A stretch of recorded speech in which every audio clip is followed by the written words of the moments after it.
A stronghold breached.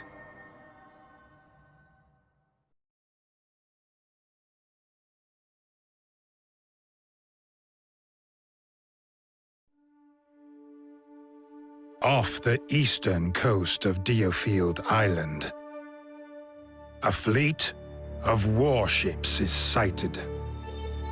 They hail from the Trovelt Empire, the all-conquering mainland military power.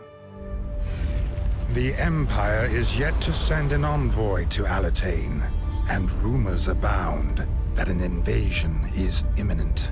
The royal government asks the Lord's Council to summon a response to the gathering threat. And soon, a number of knights and mercenary units begin to gather in Eastfield.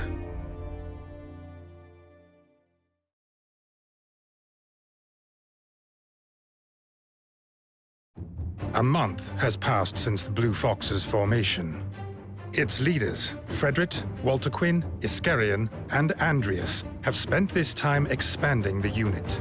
This has involved handling military drills and escort missions, as well as recruitment. Then, one day, the unit are ordered to make for Westfield to deal with rampaging demi-humans.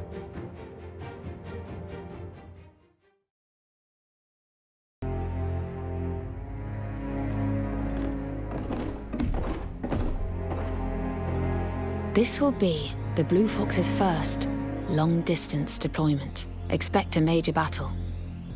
You are to eliminate a demi-human swarm that has laid waste to several Westfield villages. Their path so far suggests that they are set to attack the town of Yulden next. Yulden is located on the Jacquerie Highway that runs westward from Central Field. It's the most prosperous town in all of Westfield, and an essential stopover for pilgrims and traders alike. Your task is to prevent the swarm from reaching Yulden and ensure that no harm befalls the town. All while the Imperials draw ever closer. There have only been reports of minor skirmishes with the enemy fleet descending upon Tagaria Naval Base. A major engagement has yet to occur.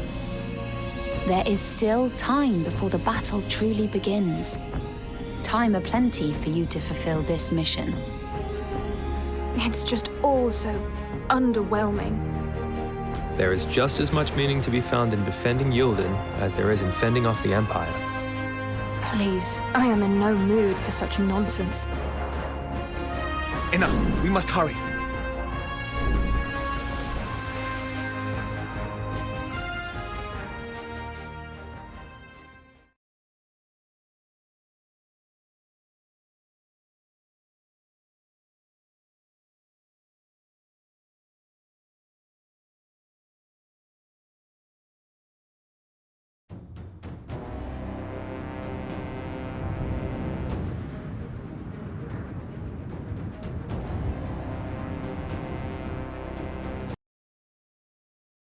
The Blue Foxes eliminate a demi-human horde that had been launching violent attacks in Westfield. Left with suspicions regarding the horde's behavior, Andreas sends out a scouting party. It soon emerges that the attacks were instigated by Hattie Solbay of the Ardwolf Thieves. This is reported to the Duke, who orders that the Ardwolves be put to the sword at once. Meanwhile, the knights and mercenaries of Eastfield are mobilized by the Lord's Council, and an army of 11,000 strong gathers at Tagaria Naval Base. The army is led by Alatane's Crown Prince himself, Ivan Gar-Shatham. With the Imperial fleet looming ominously, the Alatanians prepare to face an imminent assault.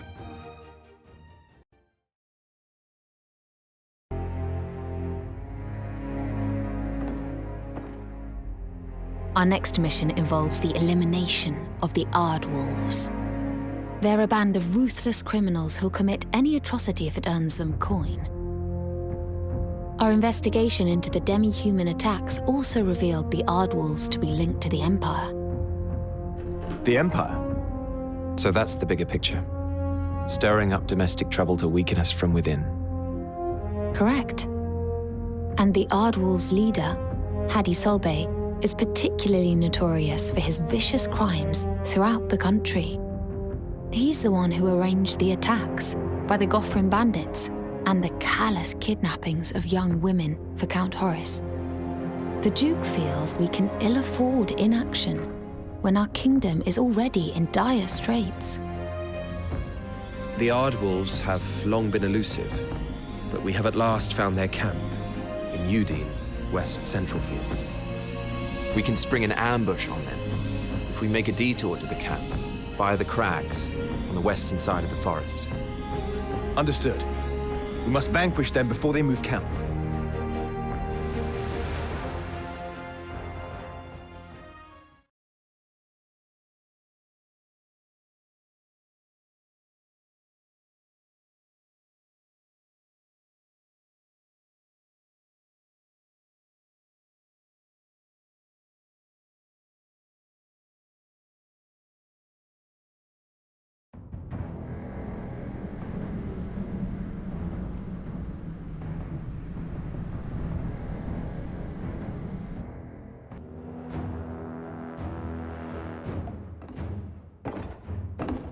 Lady Walterquin, you have a visitor. Who?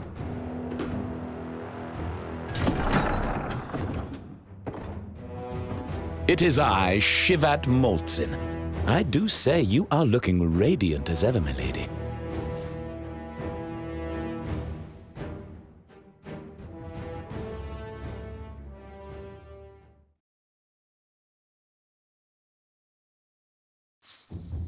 The Aardwolves fall prey to the Blue Foxes, but their leader, Hadi Solbay, manages to escape.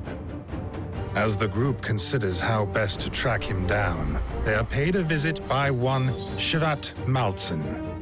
He had once been a retainer for House Redditch, and more recently, a high-ranking Aardwolf.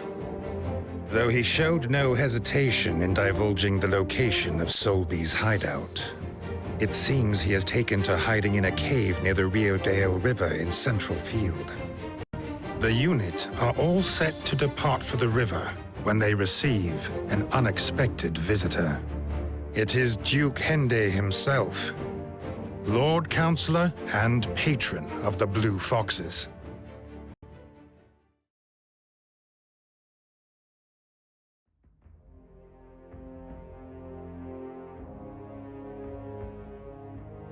This is everyone, I believe.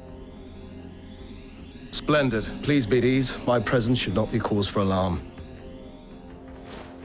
Firstly, I must commend your efficient elimination of the Aardwolf thieves. Alas, the leader of these bandits, Hadi Solbay, remains at large. Have you been able to locate him? Fret not, Duke Hende. We have received information that he is in hiding in a location near the Riodale River. That news is very good to hear. I doubt I need to stress how vital it is that you apprehend or kill this traitor. My sources also report that he possesses jade of exceptionally high quality. You will retrieve it from him, and you will utter not a word of this matter to anyone. And thus, the true goal lies in the jade, then. As you say, I will not deny it. You will recognize it as soon as you see it. Its superior brilliance is unmistakable. Is that so? And just what exactly does your grace intend to do with this jade, pray tell? All you need to know at this moment in time, Walter Quinn, is that the fate of our nation depends on this mission. Such a grandiose statement. Personally, I don't care what happens to the country.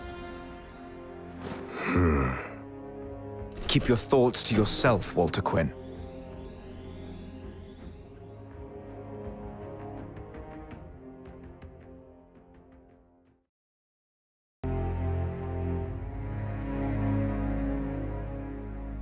Hadi Solbay, the leader of the Ardwolves, and its remnants, are laying low in the caves by the Riodale River.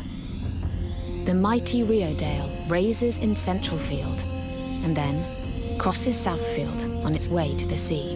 That means Solby might be planning to make his escape to Southfield by boat. He cannot be allowed to get away with the Jade. Blue Foxes pounce on him in his burrow before he has the chance to set sail. He won't escape us this time, Your Grace.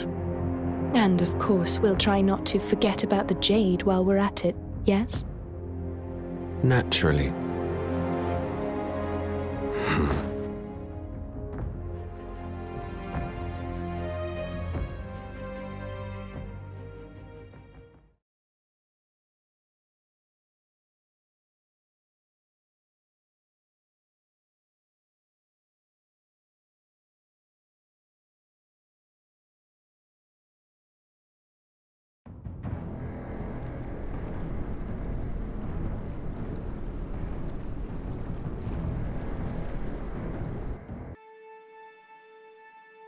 Excellent work, Blue Foxes.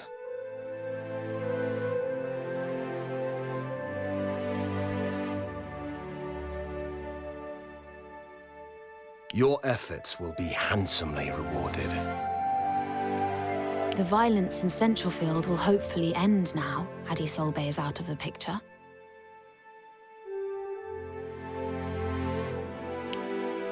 But what about the Jade, Your Grace? Where are you keeping it? What are you talking about? The royal envoys collected the Jade. Did you not see? Were they royal envoys? I was sure I'd seen them at your mansion. I'm afraid you're mistaken. If Your Grace says so. Now then, I had best be off. Continue in this vein going forth, Blue Foxes. Sir!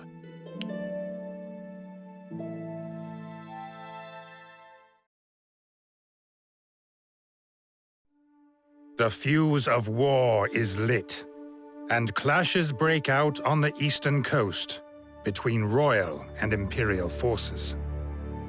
These mark the start of what will become known as the Tagaria campaign. The royals boast numerical superiority and a mastery of ancient sorcery, and initially succeed in pushing back the Empire. But the Imperials respond by deploying a force of Wyvern riders, led by their general, Zavatian. If this Wyvern aerial assault breaks the Royals' line, the Empire will make landfall. A brutal struggle ensues, with neither side willing to give an inch.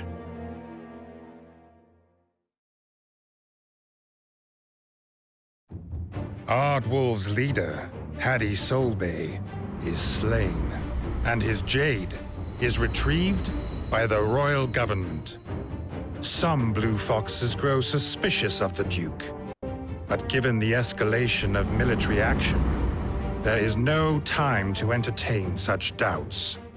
The royals fighting the Empire in the Tagaria campaign have sent a formal request for help.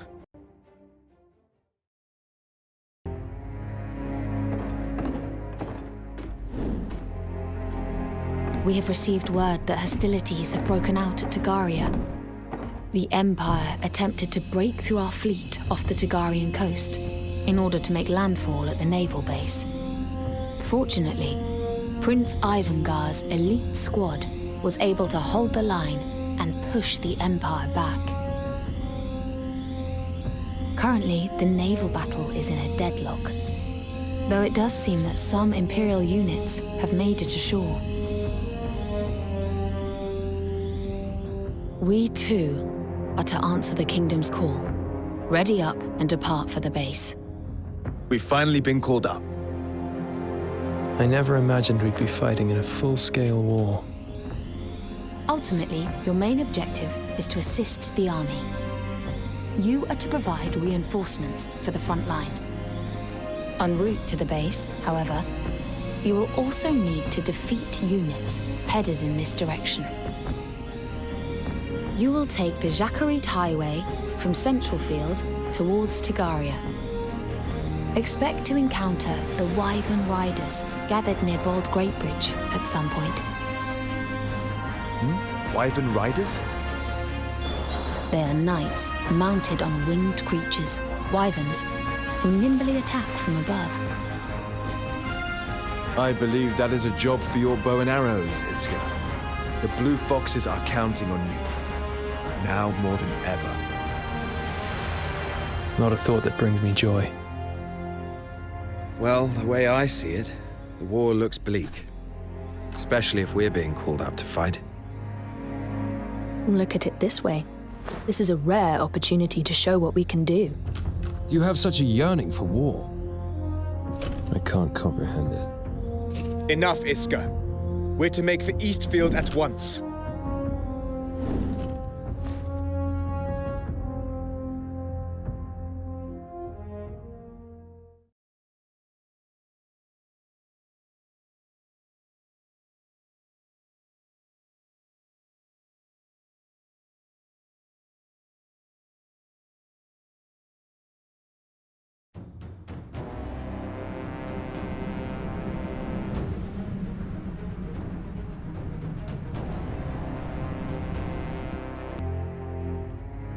Lorraine, what news from the front? Reports state that royal forces temporarily repelled the Imperial advance, forcing them to retreat to the Eastern Sea. Since then, however, they have headed north and are making landfall once more near Nonda. Nonda? But that area is surrounded by precipitous crags. An army could never pass through there. Nevertheless, they are finding a way to cross the range.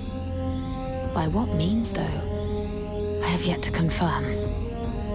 All that can be ascertained is that they now appear to be marching southward from the heart of the Nondaran Mountains. Prince Ivangar anticipated their movements and mobilized 8,000 of his own elite fighters. They intercepted the invaders in the foothills of the Nondarans. So far, the Empire's weaponry and discipline means they hold out despite inferior numbers. Of course, Ivangar's troops are the best in the kingdom, and the terrain is favorable. But is it something that ought to concern us? scouts have reported that further Imperial reinforcements are en route to Tagaria. That means the naval base is at risk of capture. The garrison there would be easily overrun if the Empire attacked, as it now only consists of a few remaining guards and mercenaries. If the port falls, Ivangar's troops would be left vulnerable. The Empire would crush them. Of that there is no doubt. This is no mere coincidence. It must have been their intent all along. Then it's up to us to deal with the Imperial reinforcements. Duke Hende has issued no such order. The Blue Foxes are currently on standby. However, needs must at times like these. If we do nothing, Lord Ivangar could meet his end. But even if we were to overcome the reinforcements, there's no guarantee of victory. We must have faith in our Prince Iska and concentrate on doing our part. Let's go!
the Empire's first invasion attempt appears to have been unsuccessful.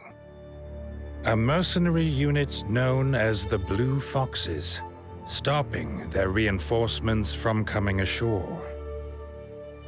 The main conflict, however, takes place in the north, where Ivangar and Zavatian's armies clash violently. Zavatian and Ivangar engage in single combat, but the prince's fearless onslaught is easily repelled.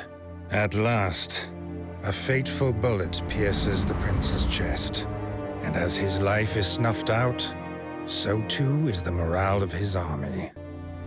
With the now leaderless Alitanians in complete disarray, Zavatian's forces press their advantage and march south. Word of this spreads quickly through the royal ranks, and before long, the entire army is ordered to retreat from Eastfield. The order also applies to the Blue Foxes, despite their victory. Thus, the Alitanian army was defeated by the Empire. Having secured Tagaria, however, the Imperial forces halt their advance and set up camp.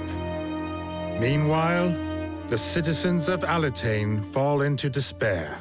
Their prince is dead, and the shores of their island breached for the first time in centuries. Seeking succor in their time of despair, they come to lean upon the Granville Church.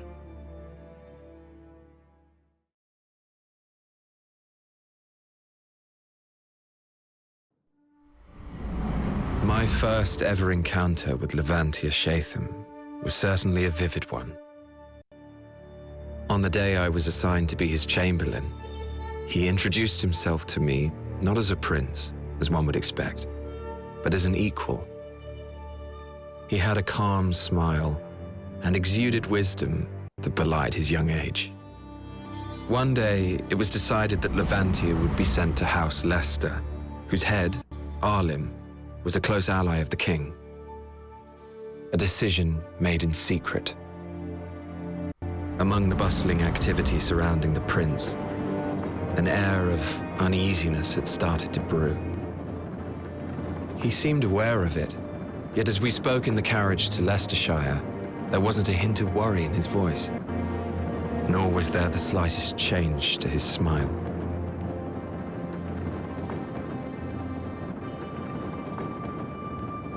My fears must have been plain to see. He gave me a beaming grin, as if to cheer me up. As we came to a halt, I hurried out to open the carriage door. Levantia alighted with his usual grace, and then, bursting out of the front doors of the manor, came a young boy grinning from ear to ear. He had this lively look to him, brimming with a curiosity for all things. He briskly approached us and exchanged introductions with Levantia.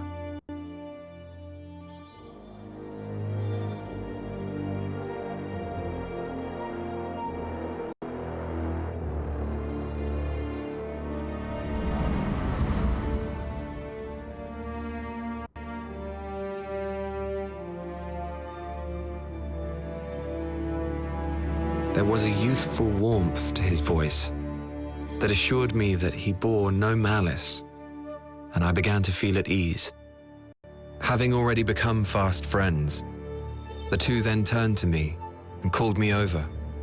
Even today, I can't explain my feelings in that moment.